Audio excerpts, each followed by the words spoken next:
So, salamat sa Ginoo, no? Medyo naputol ang ato ang signal o padayon lang gyud tag-ampo sa Ginoo nga iyang proteksyonan ang maong buluhaton nga dili madisturbo, no? So, by the grace of God, no, magpadayon ta, no? So, usbon nako mayong gabi kaninyong tanan sa ato ang live streaming nga i-challenge ta mo nga ato ning i-share para at least man lang daghan ang makadungog sa pulong sa Ginoo. So, sa ato ang pagpadayon, mag-adto kita sa pag-meditate sa pulong sa Ginoo. So, mag-ampo kita.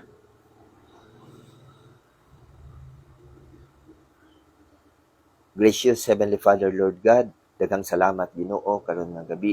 Lord, I pray nga ikaw ang mag-cover sa amoang lugar Ginoo by the blood of Jesus Christ.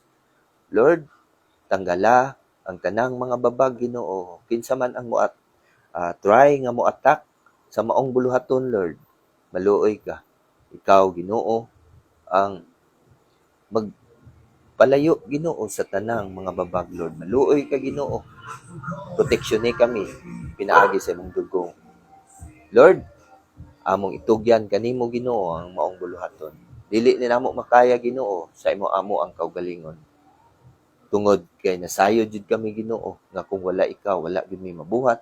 Busa karon Ginoo, himoa Ginoo ang miracle Lord nga imuhang proteksyonan ang maong buluhaton nga daghan ang makadungog, daghan ang ma-encourage sa imong kanakan. Tabangi kami Ginoo nga ang among mabasa, ang mensahe nga gipaabot nimo Lord, mahimong ma-encourage kami ug mahimong mao na ang inspiration nga mahimo kaming dasig sa pagpangalagad kanimo, faithful dinha kanimo Lord. Lord, i-bless Ginoo ang matag isa sa mga namnanaw, sa mga naminaw. Ikaw Ginoo maghatag og understanding gikan sa imong pulong. Nga ang imong pulong Lord ma-apply sa among kinabuhi o mahimo kaming sober, vigilant sa amo ang pagiging Kristohanon. O Lord, karon nga gabi, gipasalamatan ka namo in the name of our Lord Jesus Christ. Amen and amen. So once again, mayong gabi, gusto dahil na akong isulti, ugma sa ato ang church, natay lunch fellowship, o we hope na kita makaparticipate kitang tanan, no? So malipayon ta nga magpamuhat sa Ginoo, malipayon ka ng ta nga na unity sa ato ang iglesia. So salamat sa Ginoo. Unta paluyuhan ninyo na nga buluhaton para magkahiusa ta. So sa ato ang pagpadayon, abrihan nato atong mga Bible in the book of Joshua. The Bible says in Joshua chapter 24 verse 15. So dinhi nato kuhaon ang mga mensahe karon nga gabi, maghatag og encourage kanato, maghatag og advice gikan sa pulong sa Ginoo, maghatag og challenge kanatong mga Kristohanon. The Bible says, and if it seems evil unto you to serve the Lord, choose you this day whom you will serve, whether the gods which your fathers served that were on the other side of the flood, or the gods of the Amorites in whose land ye dwell. But as for me and my house, we will serve the Lord. Praise the Lord. Nga naay Joshua nga taliwala sa mga tao, taliwala sa mga tao nga deny na, mo reject na sa ato ang Ginoo. Pero naay Joshua nga pabilin ning barog sa ato ang Dios. Mao nang gi-challenge niya ang mga katawhan. Niingon si Joshua, kung dautan ba kaninyo nga mga alagad sa Dios, karon nga adlaw pili kamo kung alagaron ba ninyo ang Ginoo. Either alagaron ninyo ang mga Diyos sa inyong mga forefathers nga ilang gisimba, sa inyong mga amahan nga ilang galagad, or alagaron ba ninyo ang mga Diyos sa Amorites? But as for me, niingon si Joshua, but as for me and my house, we will serve the Lord. Praise the Lord. Salamat sa Ginoo. Ang akong pangutana karon nga kitang mga Kristohano naa pa bay sama kay Joshua sa iyang conviction naapabay sama kay Joshua karon nga bisan biyaan siya sa iyang pamilya, bisan naay mga problema, magpadayon nga mga lagad sa atong Dios. Kumusta ka ang ato ang Christian life? Kumusta ka ang ato ang pagkinabuhi bilang Kristohanon? Kumusta karon? Unsa na ka ang sitwasyon sa ato ang Christian life? Mao nang si Joshua naghatag og encouragement sa matag Christian nga dapat magpadayon lang ta sa atong buluhaton sa atong Dios. So ang titulo sa mensahe karon nga gabi is how to maintain purity in our Christian life. Paano nato ma-maintain ang ato ang kaputli at ubangan sa atong Ginoo? That's why ang mga Kristohanon karon dili na sila naghatag og kahimayaan sa atong Ginoo. Ngano man gihugaw-hugawan na nila ang ilahang Christian life. Ilahan ng taken for granted ang pagpangalagad sa Ginoo.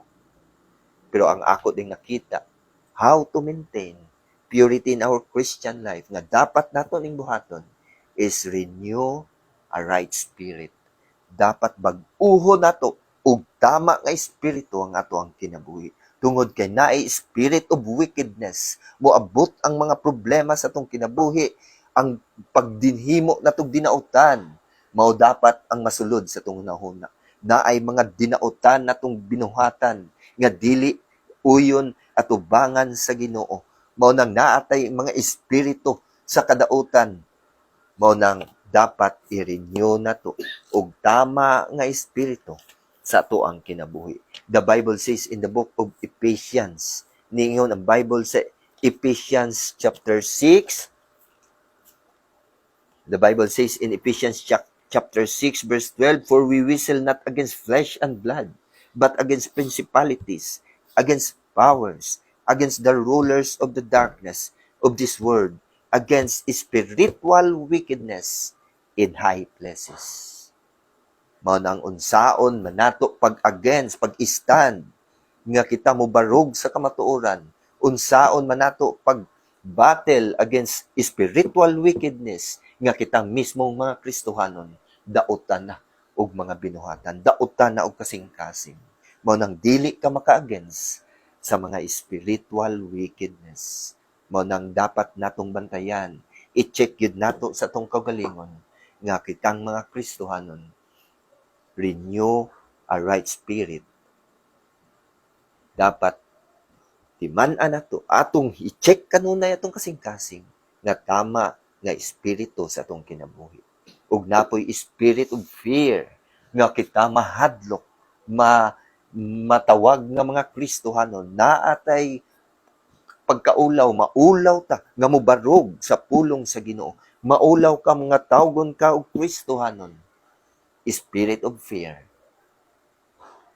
Mao nang dili dapat sa mga Kristohanon. Kay gi-emphasize ni Jesus Christ in the book of Mark nga kung ikaulaw nimo si Jesus Christ, ikaulaw nimo ang pulong sa Ginoo, pag-abot sa glory, himaya sa atong Ginoo, ikaulaw kasad sa atong Dios.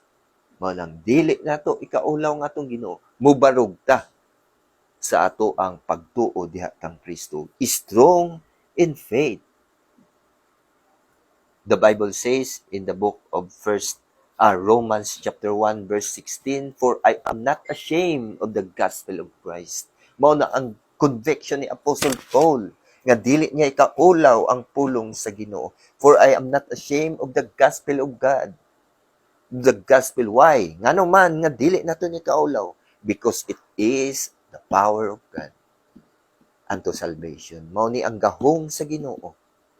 Daladala nato ang gahom, ang power sa atong Dios. "For the preaching of this cross to them that perish foolishness, but unto us Christian, which are saved, it is the power of God." Mao nang dapat natong tanggalon ang spirit of fear. Magpadayon ta nga mga lagad sa atong Ginoo. The Bible says in 2 Corinthians chapter 4. Unsa may gisulti dinhi sa 2 Corinthians chapter 4 verse 16.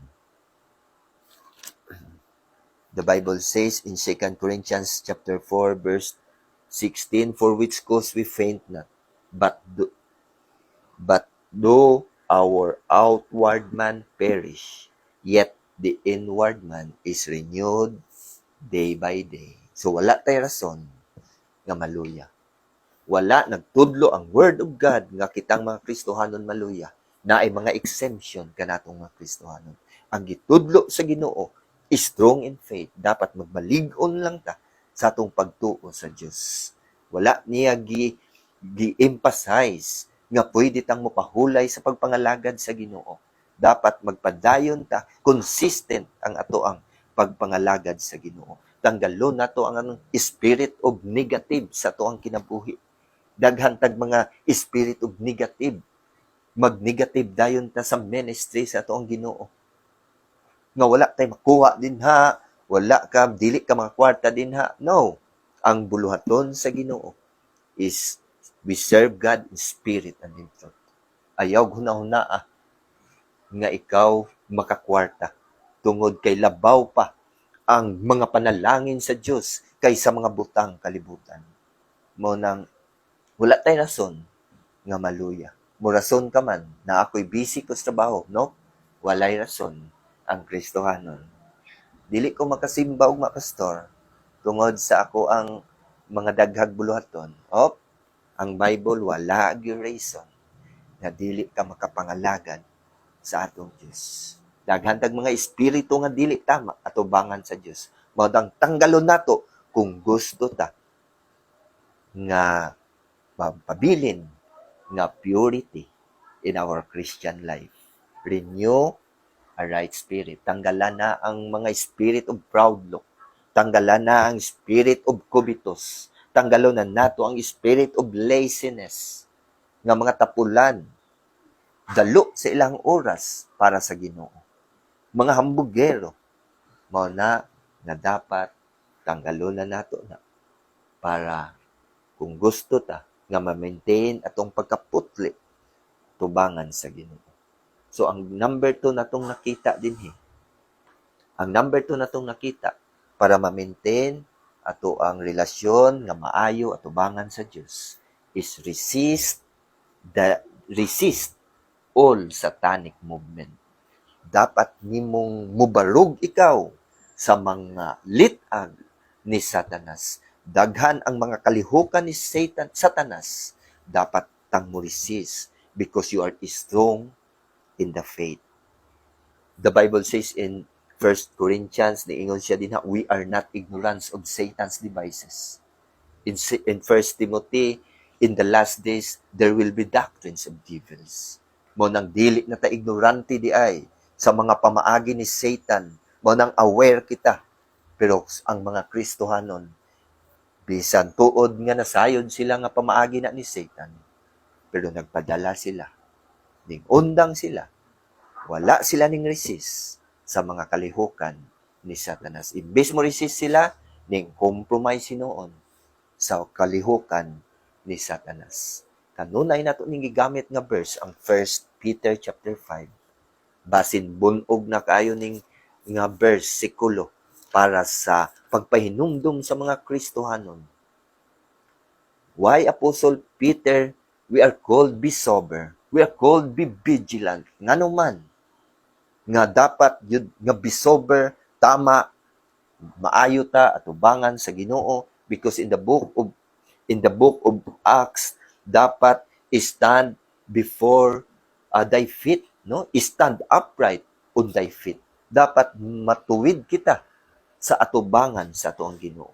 O gi-emphasize sa 2 Timothy nga be watchful in all things. Dapat magbantay ta sa mga tanang butang, endure affliction, and make full proof of thy ministry. Dapat pamatud-an nimo nga ang ministry sa Ginoo nga gibilin niya imuhang gampanan og magbantay ka sa tanang butang. Kay nganong magbantay man ta? Nganong magtinarong man ta nga Christian? Because your adversary, the devil, demonyo ang atong kalaban. gamhanan sa tanang gamhanan. Moingon ka, demonyo lang na. Moingon ka, lion lang na. Ang gi-describe din ha, lion lang na. Pero asam ka karon nga ning kumpiyansa ka sa imong pagpangalagad sa Ginoo ug nadala ka. Kumusta ang imong Christian life? Nadala ka sa maong Satanas, nadala ka sa maong lion tungod sa imong pagkakumpiyansa sa imong pagkakristohanon. Asa man na imong pagka-strong ni strong sa pagtuo. Asa man na imong giingon nga si Satanas lang nga. Asa man na imong giingon nga lion lang nga. Nga ang lion gidescribe nga kahadlukan sa tanan nga mga hayop. Pero thank God, magpasalamat yun ta sa Ginoo. Kay bisan unsa ka strong si Satanas, bisan unsa ka powerful si Satanas, mas powerful, mas gamhanan ang atong Ginoo nga naa kanato karon. Mao nang kung dapat nga mo rely lang ta, mo abide lang ta sa atong Dios. Kung gusto ka makaresist sa devil. Pero kung magpalayo ka na sa atong Ginoo, siguradong dili gyud na nimo kaya. Mao nang daghan mga Kristohanon karon nga naa na sa wickedness. Daghan ang mga Kristohanon karon nga naay spirit of fear, spirit of wickedness. Ngano man kay nagpalayo na sila sa atong Ginoo. Nadala sila sa layon, nadala sila ni Satanas. Mao nang resist all satanic movement. Ug unsa pa iyang gisulti dinhi sa verse number 9? Whom resist, kinsa lang ang makaresist, niingon ang Bible, is steadfast in the faith. Kana lang ding strong sa atong pagtuo. That's why nasabta nato karon nga daghan mga Kristohanon nga naa na sa kalihukan sa kalibutan kay dili day sila strong silang pagtuo sa Ginoo. Kay ang makaresist lang is steadfast in the faith. Mao nang ayaw i-reject ang panawagan sa atong Ginoo, ayaw i-reject ang word of God, ayaw i-reject ang dealing sa ato ang Dios. Kay kung imo nang i-reject, mura lang kag katong mga scholar na critic revising the word of God. Be sensitive of the word of God. Dapat sensitibo ka sa pulong sa Ginoo. Unsa man ang buhaton nato para matawag ta nga good soldier of Jesus Christ. Unsa man, niingon ang Bible, endure affliction. Endure hardness. Sa panahon sa atong mga problema, ang mga Kristohanon muadto dayon sa kalibutan. Musumbong dayon digto sa ilang mga barkada. Musumbong dayon ilang saligan ng ilang mga amigo para magpagtuo nila nga makasolve sa problema. Wala nila gisumbong sa atong Dios. Mao nang daghan ang mga Kristohanon karon nga dili na sila maayo nga sundalo diha ni Kristo. Mao nang resist all satanic movement. Tungod kay naa ta sa Christian life, nagkinabuhi na ta nga makita ang ato ang Christian walk, atong testimony nga maayo atubangan sa Dios. Kay naningkamot si Satanas karon nga maguba ang atong relasyon sa atong Ginoo. Mao nang resist all satanic movement. Daghan kayo ang mga buluhaton ni Satanas nga dili ka makabantay. Pero salamat sa Word of God nga kanunay nagahatag og what's full kanatong mga Kristohano. So, ang number 2, ang number 3 nga ako ang gustong i-share karon about sa how to maintain purity in our Christian life is rejoice in your service to God. Dapat malipayon kita nga mga lagad sa Ginoo. The problem is, naa pa ba ang atong kalipay sa atong pagpangalagad sa Ginoo karon? Naa pa ba? I-check na to ato ang individual nga kasing-kasing kitang mga Kristohanon karon kung malipayon pa ba kita nga mutagbo sa presensya sa atong Dios. Kung malipayon pa ba kita nga naa sa presensya sa atong King of King, and Lord of Lords. Ug malipayon pa ba kita nga moabot ang Sunday ugma nga mo sayo ta sa pagpangalagad sa Ginoo. Mao na ang question na ang imong kagalingon kung naa pa man nga pagbati. Kay si David nag-emphasize sa Psalms 22 verse 1, I was glad when they said unto me, let us go into the house of the Lord. Malipay ta nga naay mga Kristohanon nga dasig sa pagpangalagad sa Ginoo ug ingnon ka nga dali magsimba ta. Dapat ikalipay nimo na kung ikaw filled with the Holy Spirit. Niingon si David pa, O come, let us worship and bow down. Let us kneel before the Lord our Maker. Kumusta imong time sa imong prayer? Kumusta imong time sa imong pagbasa og Biblia? Kumusta imong time sa pag-fellowship sa mga Kristohanon? Kung naa pa ba kay kalipay, mao nang kung wala na, i-renew ang imuhang espiritu nga tama. Kung wala na, i-resist ang tanan nga mga linihukan, ang mga movement ni Satan. Ug sugdi na, ug kalipay nga ikaw mga lagad sa atong Dios. Insulto kay na sa Ginoo, konsensya, ug dili ka ba makonsensya nga after kang giluwas sa Ginoo, pero daghan kay kag mga rason nga dili yun ka makaalagad sa Dios. Tanan nga rason imo nang gigamit para dili ka makaadto sa pagpangalagad sa Ginoo. Insulto na tungod kay giluwas ka sa Ginoo. Gipanalanginan ka sa atoang Dios. Gamiton pa nimo ang panahon nga we are now in Laodicean church, neither cold or hot. Mao nang ako karon luya kay neither cold or hot. Gamiton pa nimo ang panahon. Ug ang Bible gi-emphasize sa Bible, wala gyud kay mabasa sa Bible nga pwede lang nga maluya, pwede lang nga mopahulay sa pagpangalagad sa Dios. Ang mga discouragement nato, kung ma-discourage ka sa imong pamilya, ma-discourage ka sa imong loved ones, ma-discourage ka sa imong parents, sa imong mga kaigsuonan, ayaw ka discourage sa atong Ginoo. Padayon lang sa pagpangalagad sa atong Dios. Tungod kay si Apostle Paul niingon siya dito sa Romans chapter 8 verse 18, for I reckon that the suffering of this present world are not worthy to be compared with the glory which shall be revealed in us.